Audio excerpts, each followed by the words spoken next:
दोस्तों, एक ऐसा सवाल जो मौजूदा वक्त में देश की सियासत के गलियारों में गूंज रहा है। जयंत चौधरी ने अपनी ही सरकार, अपने ही उत्तर प्रदेश की पुलिस के उस फरमान के खिलाफ बगावती तेवर क्यों अपनाए जिसमें सड़कों पर नमाज पढ़ने को लेकर सख्ती बरतने की बात कही गई थी। और फिर ऐसा क्या हुआ कि एनडीए के बाकी सहयोगी अनुप्रिया पटेल, नीतीश कुमार, चंद्रबाबू नायडू, चिराग पासवान भी कुछ वैसा ही रुख अख्तियार करने लगे। दोस्तों, क्या योगी और मोदी सरकार के लोग पुलिस प्रशासन के जरिए मुसलमानों के प्रति जो रवैया दिखा रहे हैं उसकी वजह से आने वाले दिनों में कोई बड़ा राजनीतिक उथल पुथल देखने को मिल सकती है? क्या जयंत चौधरी के साथ साथ इन नेताओं की वो बातें जो मुस्लिमों के प्रति हमदर्दी दिखाते हुए कही जा रही है सचमुच सिस्टम को पलट देगी? और आखिर मौजूदा वक्त में चल क्या रहा है? दोस्तों, अब से ठीक 2 दिन बाद ईद है, ईद उल फितर है। रमजान का ये पाक महीना खत्म होने को है, लेकिन 29 मार्च आते आते बीजेपी के सहयोगी दलों के बीच कुछ ऐसा माहौल बन गया कि लगने लगा या तो ये लोग अपनी ही केंद्र और राज्य सरकारों के खिलाफ बगावत के सुर बुलंद कर रहे हैं या फिर एनडीए के भीतर बेचैनी पनप रही है। दोस्तों, जयंत चौधरी का प्रकरण तो आपने देखा ही। उनका एक ट्वीट जिसमें सिर्फ 3 शब्द थे, पॉलिसिंग टूवर्ड विल इन 1984, और इन 3 शब्दों में पूरी कहानी कह दी। यह ट्वीट सीधे सीधे योगी आदित्यनाथ और नरेंद्र मोदी को निशाना बना रहा था। जयंत चौधरी ने साफ कर दिया कि मौजूदा सरकारें, जिनमें वो खुद शामिल है, अल्पसंख्यकों खास तौर पर मुसलमानों के खिलाफ तानाशाही रवैया अपना रही है। लेकिन बात यही नहीं रुकी। अब खबरें आ रही है कि उनके सुर में सुर मिलाते हुए चंद्रबाबू नायडू, अनुप्रिया पटेल, चिराग पासवान, यहां तक कि एकनाथ शिंदे और अजीत पवार भी कुछ ऐसा ही रुख दिखा रहे हैं। तो क्या एनडीए के भीतर सचमुच भयंकर फूट पड़ रही है? क्या मुसलमानों के प्रति प्रशासन का रवैया इस गठबंधन को 2 खेमों में बांट रहा है? और अगर ऐसा होता है तो क्या यह सियासी भूचाल का संकेत है? दोस्तों, अब जरा गौर कीजिए। जयंत चौधरी का वो ट्वीट कोई साधारण बात नहीं थी। मेरठ में पुलिस ने आदेश जारी किया कि सड़कों पर नमाज नहीं पढ़ी जाएगी और अगर कोई ऐसा करता पाया गया तो सख्त कार्रवाई होगी, मुकदमा दर्ज होगा, पासपोर्ट लाइसेंस तक रद्द हो सकते हैं। यह सख्ती उस वक्त दिखाई गई जब 2 दिन बाद ईद है। वो ईद जो साल में एक बार आती है, वो नमाज जो सुबह सुबह महज 45 मिनट की होती है, वो वक्त जब सड़कें खाली होती हैं, दफ्तर बंद होते हैं, ट्रैफिक नहीं होता। फिर इतनी सख्ती क्यों? और दूसरी तरफ कांवड़ यात्रा के लिए हेलीकॉप्टर से फूल बरसाए जाते हैं, सड़कें खाली कराई जाती हैं, श्रद्धालुओं के पैर धोए जाते हैं। यह दोहरा रवैया क्या दर्शाता है? दोस्तों, जयंत चौधरी ने यही सवाल उठाया।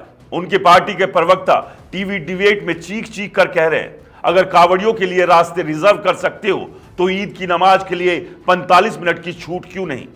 यह पक्षपात क्यों? और दोस्तों, यह सवाल सिर्फ जयंत चौधरी तक सीमित नहीं रहा।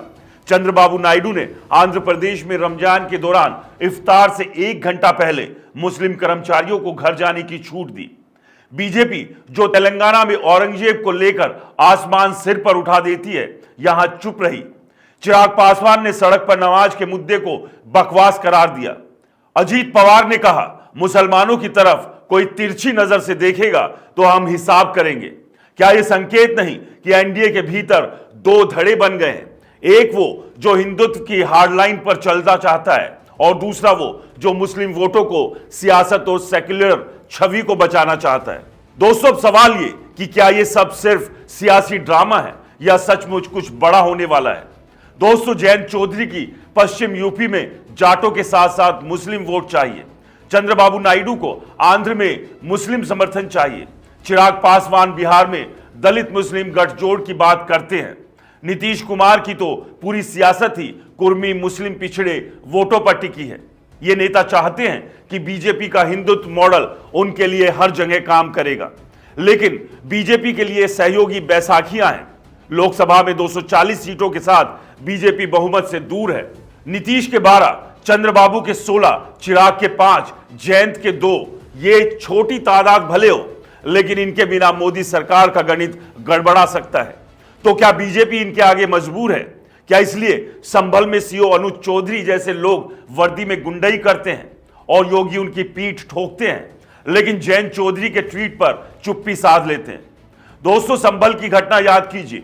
होली और जुम्मे का टकराव हुआ, पुलिस ने सख्ती की, मुसलमानों को छतों पर नमाज पढ़ने से रोका गया। योगी ने कहा पहलवान है तो पहलवानी से बात करेगा, लेकिन उसी योगी की पुलिस आगरा में एक दलित सांसद के घर पर हमले के वक्त बेबस दिखी।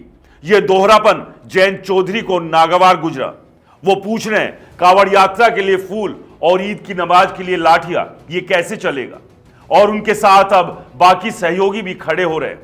चिराग पासवान इफ्तार पार्टी दे रहे हैं, नीतीश उसमें शिरकत कर रहे हैं, चंद्रबाबू वक्फ बिल पर बीजेपी से उलट रुख दिखा रहे हैं। क्या यह संकेत है कि एनडीए में टूट नजदीक है, या फिर यह सब 2025 के बिहार चुनाव और 2027 के यूपी चुनाव की तैयारी है?